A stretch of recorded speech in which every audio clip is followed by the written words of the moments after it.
Anthony Scaramucci was communications director in the first Trump White House, founder of Skybridge Capital. 20-year anniversary of Skybridge Capital is coming up. I wasn't invited, but I still say congratulations.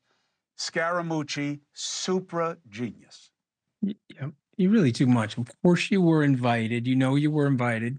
You're on every one of my lists, including my fundraising list. But the price of eggs is not the issue, Chris. What's the issue is the uncertainty of the economic policy. And so the reason why the markets had almost a 10% correction is that we can't get any clarity from the president and the administration on what the actual economic policy is. And so you notice on Friday, no tweets on tariffs, no discussion of tariffs.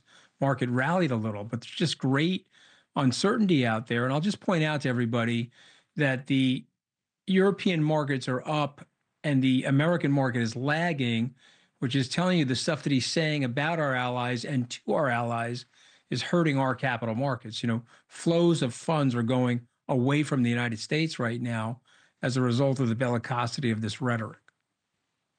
Bellicosity, good word. But Scaramucci, you must now be a renewed Trump fan because he is all crypto all the time and says he wants to make part of our strategic reserve crypto, which is all good for a crypto guy such as yourself. Well, I try to call balls and strikes on the president. I think David Sachs has done a very good job, as his cryptos are. I think the idea around the strategic Bitcoin reserve and the fact that David is trying to make that bipartisan is a very good thing. And I was just at the tokenized conference today in New York. I spoke there. We need the appropriate regulation. And so people like Tom Emmer, Senator Gillibrand, Chuck Schumer, there's a whole host of people that are coming together in a bipartisan way to put definition on this regulation. I think that's a good thing. And you're talking about the Democrats being in the doldrums with James Carville earlier. One of the things that these guys did is they went hard against the crypto industry, and over $250 million flowed into primarily Republican campaigns in November. And as you know, there was a huge upset in Ohio where Sherrod Brown was dislodged. So, you know, the crypto policies, the pro-friendly crypto policies, I think will become bipartisan. And you have to applaud the president's political instincts for that, Chris, whether you like them or not.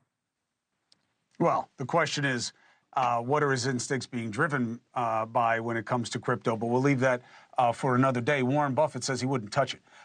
You say eggs doesn't matter. Eggs is all that matters.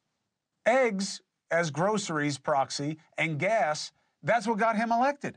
No trans athletes. It's one of the most absurd campaign platforms ever, but it worked. No trans athletes, and the gas and the groceries are too high. I'll fix it. That's what won it for him. All right, well, okay, but you have to remember there was a vacuum of advocacy on the other side. The Biden team actually had pretty good pieces of legislation that got passed in their first term. A lot of the inflation was inducted from the COVID overspending, the monetary and fiscal policy that flooded the money supply into the marketplace. So you had the supply chain disconnected with the money in the market, more money, less supplies.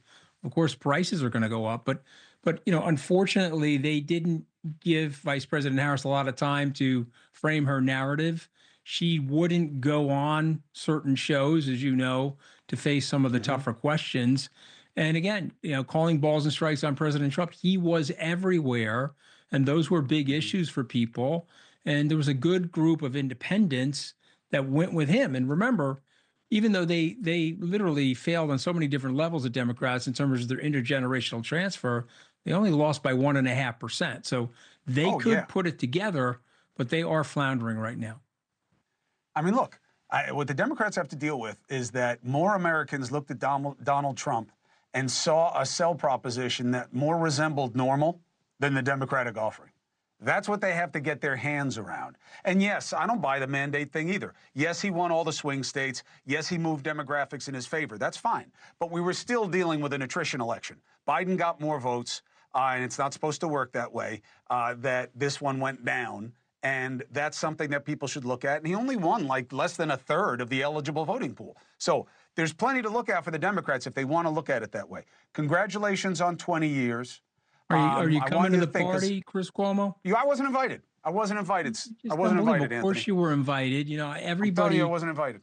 everybody whose last name ends My in a brother vowel was more or invited. less got invited. My Chris. brother was invited wouldn't- because that's what Scaramucci is known to do. He goes where the power is. He goes with the trend. The trend is his friend. And I'm a supra economic super genius. genius. Yeah, that's Super why. genius. That's what he calls Really himself. unbelievable. And he used to be my friend, and now he's doing what he's doing because that's, that's what it is. And when Trump calls him and says, "Come in and be the crypto czar," guess who's not going to take my phone calls anymore? Captain Handsome, right here. Trump blames you for me getting fired. I mean, that was the last true social tweet. He said that it was my interview with you that got me fired. Yeah. So Yeah. should I sting you with that, Chris? That's why I wasn't invited. That's why I wasn't invited. I got to go. Dusty's yelling at me for being mad to you. I love you. I'm not being mean to you, Anthony. Congratulations. I love you. I hope you make it to the party. Love you. Hey, thanks for watching. Go to joinnn.com to find NewsNation on your screen. And don't forget, click the red subscribe button below to get more of NewsNation's fact-driven, unbiased coverage.